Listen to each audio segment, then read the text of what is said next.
We got a new leader. Listen, you. Oh, don't mind us. We're just getting our steps in. Oh, hey. It always makes us stand and just scratch our heads. Yeah, it's still wet. Amateur.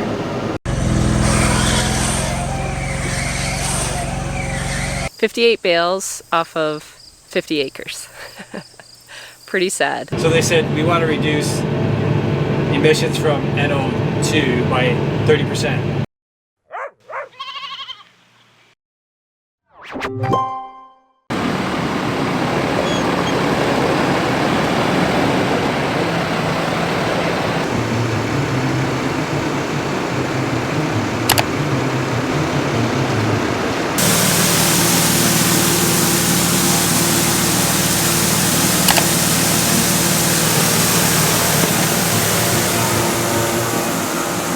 Actually, I had a few things I wanted to do across the road in the barn, but Mark just drove in with the air seeder, and we got our cover crop today, so we're gonna get ready to plant some cover crops. Very exciting. We're just calibrating this thing right now because we went from straight oats to a mix. What's in this? Peas, oats, sunflowers. I'm doing. Oh, there's buckwheat in it. So buckwheat, peas, oats, sunflower. I think that's it. I think we went pretty simple this year just because we didn't want any root issues into our tiles if perhaps we get excess moisture this year, which I doubt we will, but who knows. It'll be very pretty when it comes up. Tractor time with Mark. All right, so we're planting cover crop. I told him what we were planting. So buckwheat, oats, sunflowers, Austrian and winter peas, and that's it. Yeah. Just 4 this year. Okay. Yeah. I think we talked. Did we talk already why we grow cover crops? Give them a refresher. We grow cover crops to help kind of soak up the nutrients from the manure we just applied, the chicken manure. So you get to kind of suck it up, and so it doesn't wash away, basically. Especially the nitrogen component of it. So we do that. It's also really good to keep living roots in the soil to kind of maintain both the good bacteria in the soil, and also kind of the good fungus in the soil. So you're trying to keep the soil health better, and then also just trying to grow some biomass that's organic matter that's getting added back to the soil. So really it's about soil health and trying to improve the health of our soil. That's about it. So you touched on nitrogen, and Yeah. I asked the people in a video a couple videos ago that if they wanted us to talk about these new nitrogen, are they proposals or are they like is it actually happening? The So our federal reduced, government, yeah, you talk about it. Our federal government wants to reduce NO2 emissions from fertilizer by 30% by 2030. NO2 is nitrous oxide. So it's, I think, like 300 times worse as a greenhouse gas than carbon dioxide. Okay. So it's a pretty important greenhouse gas in terms of it being negative. Right. And it happens from kind of the way nitrogen can get broken down and not used in the soil, so it can gas off, basically. So our federal government wants to reduce emissions from agriculture and nitrogen fertilizer, especially this NO2, by 30%. So everyone's kind of equating it to us reducing the use of nitrogen. So it's not quite black and white. We can use some tools on our farm, like nitrogen inhibitors, that kind of stop that loss or emission of gas. So we use nitrogen inhibitors on our urea. Right. I think we talked about that actually in my one video. You were spreading it on the corn when we were side dressing, right? So what is this, just nitrogen? Nerds. Blue nerds. Corn What's in the blue nerds? Nitrogen. Just pure nitrogen? Urea, which is 40% nitrogen. Right. And it's soaked in nitrogen inhibitor, so it's not going to get lost. So it's less prone to denitrification through the atmosphere, leaching, and other stuff. Right. So it's got like a coating. Yep, that's why it's kind of green. Nice. Looks like mint. Yep. So what it does is basically helps us from losing that NO2 gas to the atmosphere. So we can do that. We can spoon feed the crops. Would that be considered like a? That would be considered a reduction. Okay. The problem with the government is they have a baseline. Right. But they haven't calculated our new practices against the baseline. Right. So they said we want to reduce emissions from NO2 by 30%. But they just have done it based on sales of fertilizer. Oh. So they looked at how much nitrogen gets sold. They've done a math against it and said we want to reduce emissions based on what we think is being emitted by the sold fertilizer. Okay. They haven't taken in consideration at all any of the cultural practices that we've done on our farm. So then, like, us as industry is saying, look, we're doing stuff that's doing that, but you're not accounting for it. Yeah. So they're kind of saying that as the science becomes available and proven, I think they'll apply that against the baseline and it'll get accounted for, but it's like having to put a lot of faith in government that they'll do that, and it's just kind of tough. Right. So I'm not happy about it. I think we're doing stuff to mitigate it, but I just don't think their accounting part of the amount that's being emitted is good, and I think there's a lot of work that can be done. We really should be talking about how much corn can Mark grow with as little nitrogen as possible.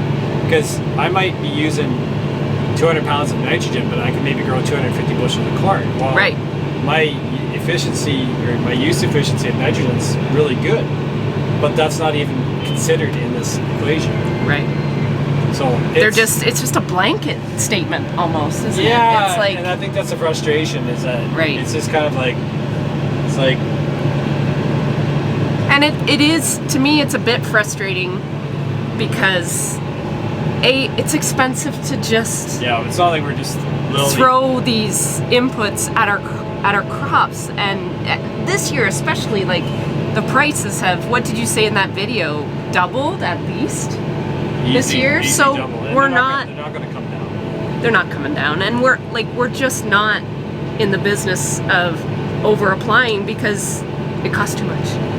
And we are doing a lot of things. We've been doing things for years to mitigate the loss of these fertilizers, such as planting cover crops and doing these so that's hard practices. Because it's like, okay, Mark, doing we have to reduce 15 it by years. 30%. I'm like, I've already, I don't know how much more I can reduce it. We've done it all. Well, and the thing is, we can prove it. We've got measurables, but I'm not entirely sure the government knows how even what are their measurables? Wow. Just sales of fertilizer going down? I don't know.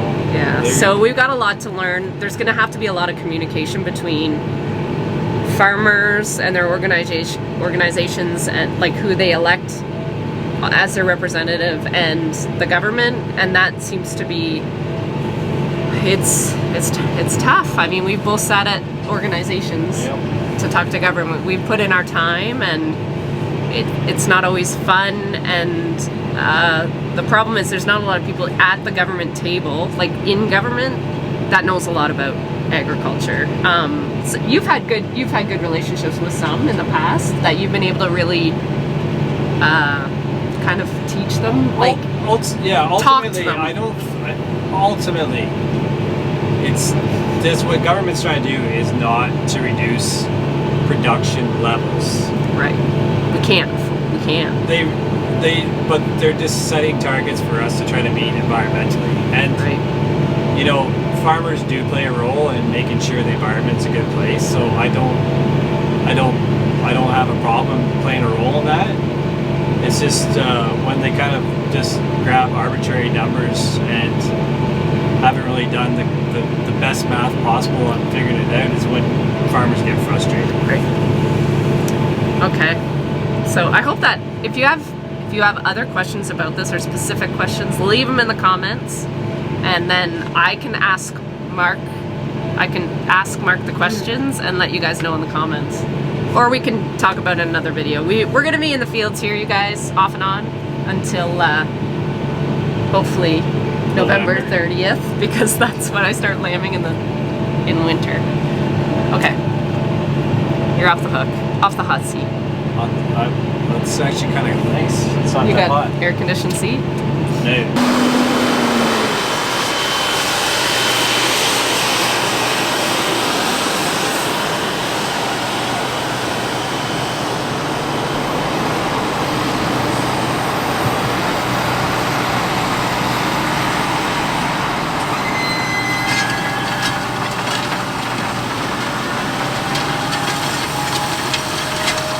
Good morning. It is Saturday. It's really quite lovely outside.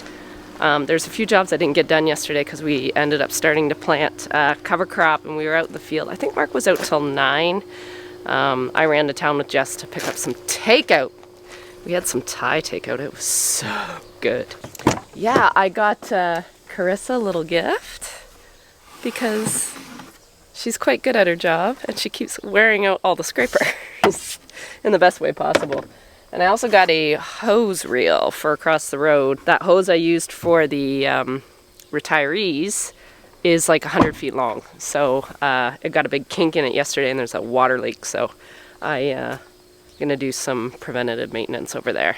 Chris asked if she could come in early today. She's going to Park Hill, a village not too far from here, for a sled races, like snowmobile races. It's not snowing, by the way. I guess they do it on grass. Yeah, she's a wild one, that Carissa.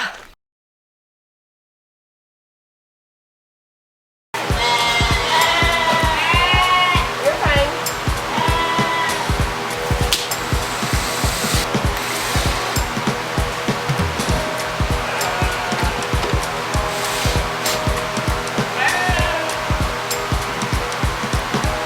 It's probably not level, but it's gonna work.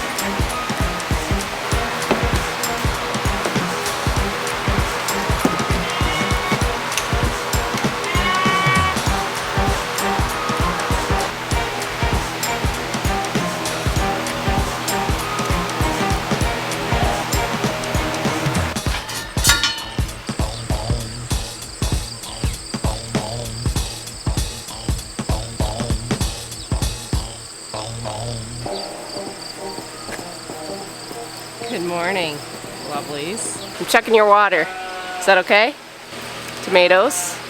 Did you teach the ladies how to eat grass or what? That's your job. That's your only job. That's your rent. Good. Well, hello. I wasn't ignoring you. What are you saying, honey? Hey, do you miss Mommy? She hasn't asked about you yet today. Listen, you. Tomatoes. You can't eat all the grain. Tell her, Ruby. Jeez Louise. We actually do have quite a busy day today. Mark has gone out bright and early to continue on planting that cover crop that we talked about yesterday. And Joel is coming this afternoon to start baling our hay. It is tough. Our custom wrapper guys are so busy because everybody's dropped hay after this last rain. I think everyone was kind of in the same boat as us. It's like when you cut it, there needs to be enough moisture to, replenish the roots. So what we're gonna do is, the only time I could get Cody's hired guy was Monday he milks cows, so between morning milking and night milking. And the hay is wet pretty much all morning from dew. So what we're gonna do is Joel is gonna come today and do the new seeding because it's so light. We figure it'll be pretty much dry. We'll get those 30 acres done and then get Joel to come back Monday and finish the last 20 acres. And it was a bit heavier, so we were concerned it wasn't gonna be dry enough to bale up and wait till Monday to wrap. So I think we have it all planned. We'll have enough bales ready to go for Cody's guy to wrap and keep him going while Joel is finishing up baling. So I think we have it figured out. Yeah, it's still wet.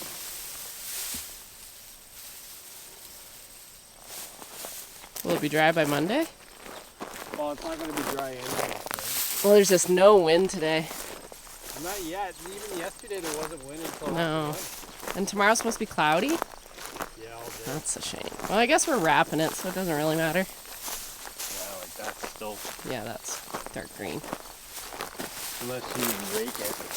Unless you rake it. Mark's got a couple rows he wants to rake on the far side of this new seeding, so he's doing that before Joel gets here. Joel's probably on his way soon. The other part of the field, we're just trying to figure out what to do. It's still pretty gummy underneath. We'd love to be able to kind of fluff it up, but Mark's concerned we're gonna lose all the leaves, which is, you know, what we need. I told him to finish that, what he wanted to do, experiment on the actual alfalfa and see what he thinks, and if he wants to keep going, I can take over.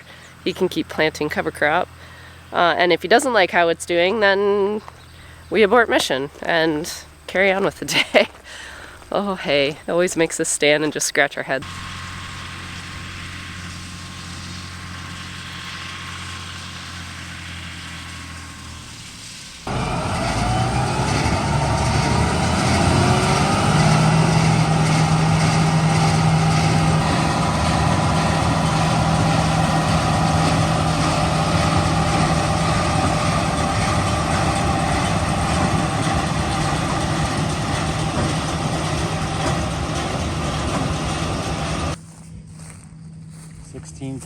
Really? Wow.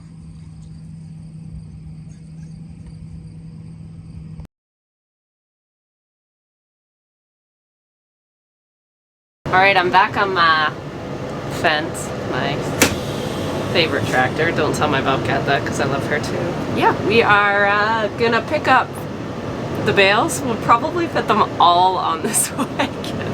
It's pretty skimpy out here. We did not start out very good here. So right off the end. Amateur.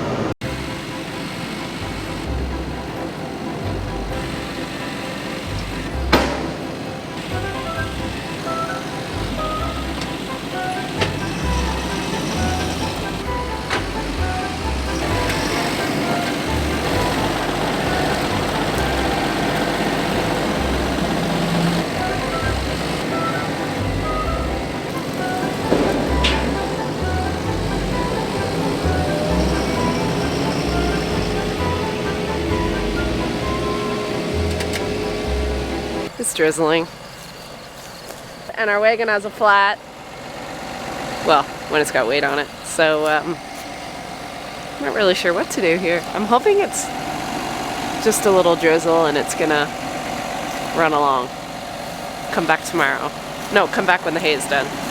Good morning, it's Monday. Today is go day for the hay, I believe. I think we got a whopping 28 bales off 30 acres of new seeding, which is a little sad, but we're happy to have anything, to be honest. So Joel's gonna be here in about an hour and a half, 2 hours to start the older seeding, and there's a little bit more there. And our wrapper is due to come at 1. So Mark's gonna run out right now and start raking 2 rows into one of that other seeding just because it's pretty flat to the ground. We want to get lifted up for Joel.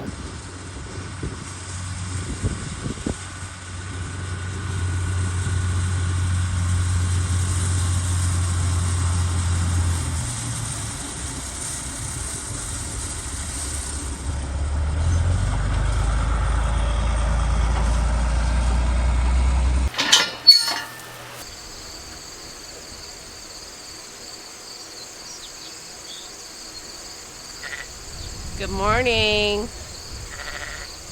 Tomatoes! Come on, tomatoes! Come on in! We got a new leader.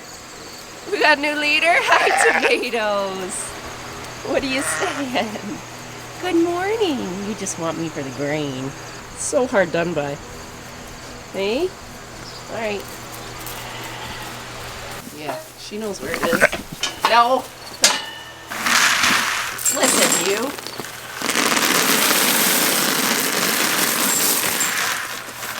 Here it is, Mom. You want some over here? Oh, we just walked right in it. Listen to that crunch. Hey, Merge. How are you doing? You guys look awesome. You look so good. Hi, Ruby. I'm so my gorgeous. Oh, don't mind us. We're just getting our steps in.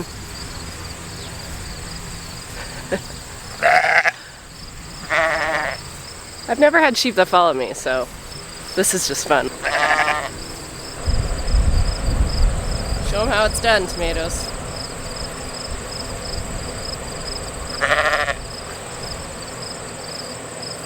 Find the grass? You're so pretty.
You know, as much as I love doing haylage and the egg bags over there, I don't mind baling hay and wrapping it because it is just so quick. Now I know we did this over a few days and we didn't have many bales, so there is that. But we are done. I think we were done in like an hour, and it's just so, like, there's not a lot of moving parts. It's literally just this wrapper. Whereas the bagger, there's a lot that can still kind of go wrong. Stuff can go wrong with the harvesters, stuff can go wrong with the wagons, and stuff can go wrong with the bagger itself. But the wrapper's kind of, as long as you have a working loader, kind of dumping the bales into it, it's pretty slick. The hardest part is actually getting a hold of these guys because everybody dropped hay last week. So here we go, a whopping, I did the math and I already forget. I believe we had 54, 55, 56, 58 bales off of 50 acres. Pretty sad. It looks pretty impressive right here. Mark had an epiphany this morning to actually, instead of you sacrificing like a couple bales of hay, which we have very little of, he said, run across the road and grab a couple straw bales so we can sacrifice straw bales on both ends, and we'll save on a plastic cap on the end, and we'll also save those end bales getting really soggy and kind of rotten. So hopefully the hay will stay good. The hay is pretty dry. I was actually quite shocked how dry it was, so we'll see when we open it up. I don't know when we'll get at this stuff. It'll really depend on how these oats do next farm over. We planted that on the long weekend, so depending on how they do, we'll determine when we have to open this bag of, I guess, third cut and second cut new seeding. So it's done, it's good. We are done in this field until 2023. Oh, I want to talk a little bit. There might be some new people watching this video, and I often get called out for using plastic, which I agree. I hate it. I hate plastic.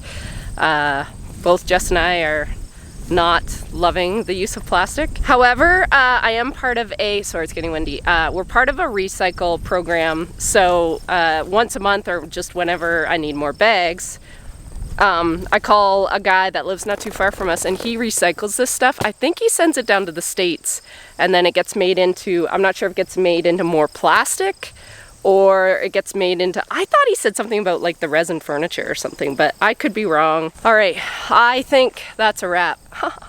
All the puns intended.